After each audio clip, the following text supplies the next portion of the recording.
From Florida's Space Coast, it's about space today. And here's your host about space, David Denault.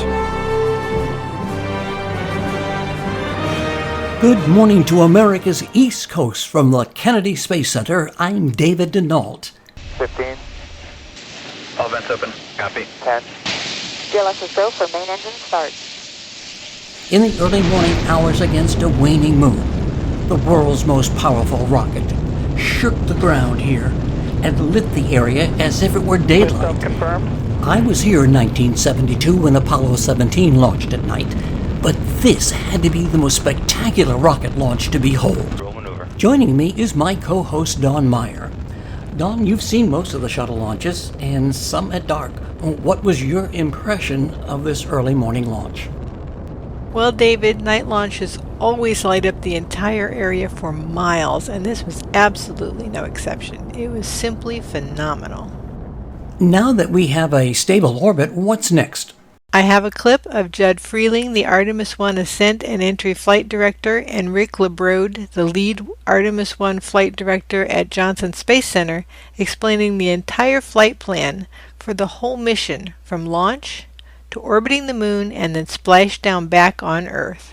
Charlie Blackwell-Thompson and her team at the Launch Control Center at Kennedy Space Center will hand over the vehicle. Once they launch that vehicle and unleash the 8.8 million pounds of thrust, we'll start our journey.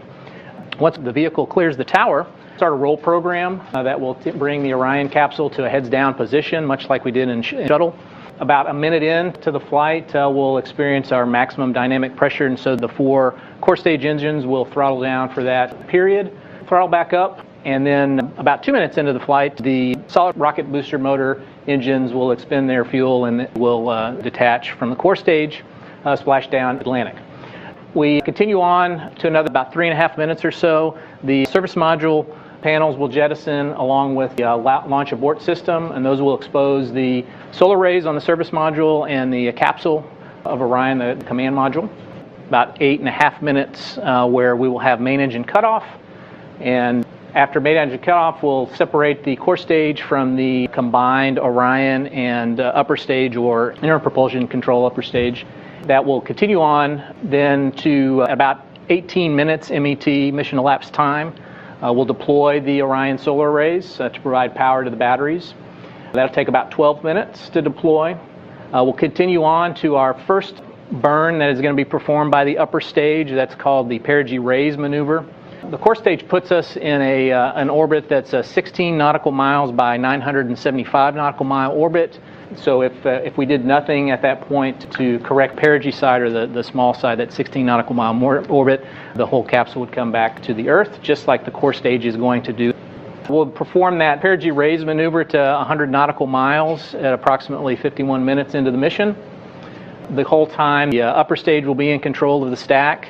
In the interim, it'll be doing several maneuvers to get to a solar-friendly attitude for the Orion spacecraft, and it'll also do some roll maneuvers to make sure that the whole vehicle is thermally conditioned.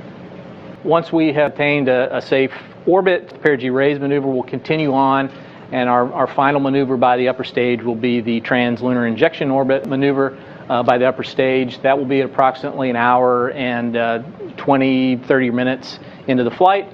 That'll be about an 18-minute burn, and will send us all the way to the moon, approximately 250,000 miles away. And once we completed the translunar injection maneuver and separate the upper stage from the Orion spacecraft, then my team will hand over to Rick, and he'll start the majority of the mission there. So Rick?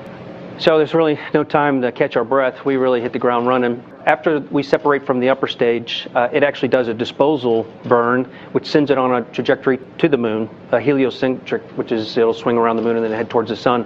And on its way to the moon, it actually will be deploying 10 CubeSats, their secondary payloads. We have no interaction with those secondary payloads. The only thing we're concerned with is their initial trajectories, where they're being deployed, so we can do an assessment on a potential recontact. Everything should go nominal when there's no concern, but we need to make sure that their trajectory is what we expect. First day, we hit the ground running. One of the first things, we have to do a test of our guidance and navigation control system. There's a set of gains that are used and the way they fire the thrusters in our normal attitude control. And we need to make sure those gains are set such that we don't damage our solar arrays. And then we're also on that first day going to do the first of outboard trajectory correction burns. And this very first one, we're going to actually be checking out the orbital maneuvering system. It's the big engine that we'll be using.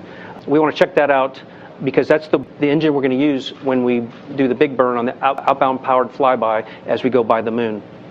That first burn, it also will get us moving ahead of the upper stage and those satellites. So we should get to the moon somewhere on the order of 2.5 hours before the satellites and the upper stage do. On our way to the moon, we'll be doing a series of these outbound trajectory corrections.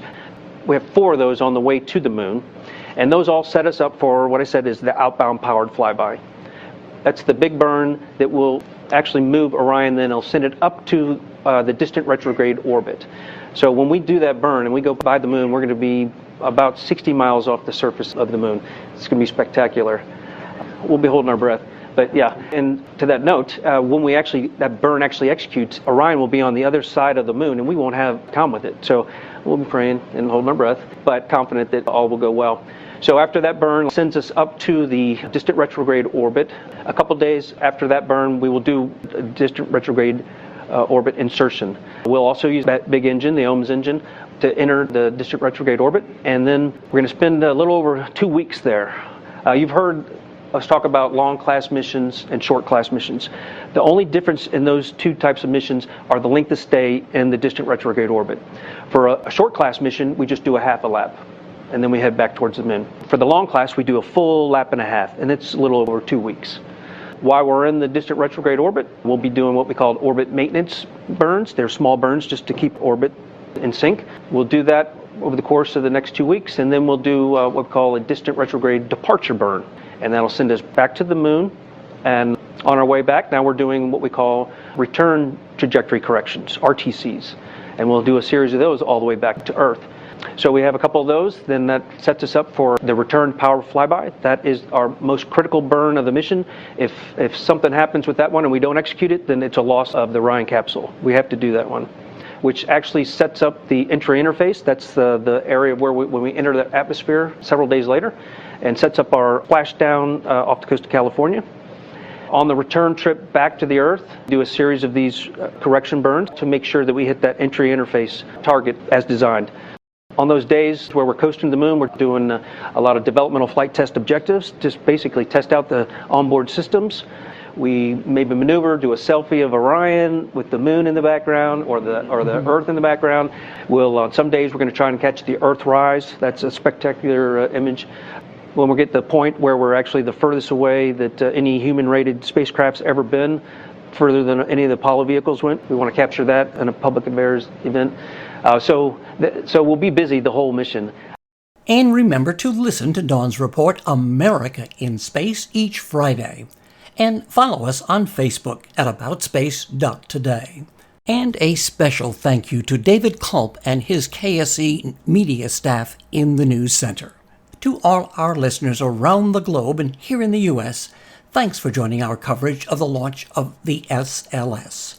I'm David Denault for Dawn Meyer and the entire broadcast crew. This has been About Space Today. This has been a special report from About Space Today.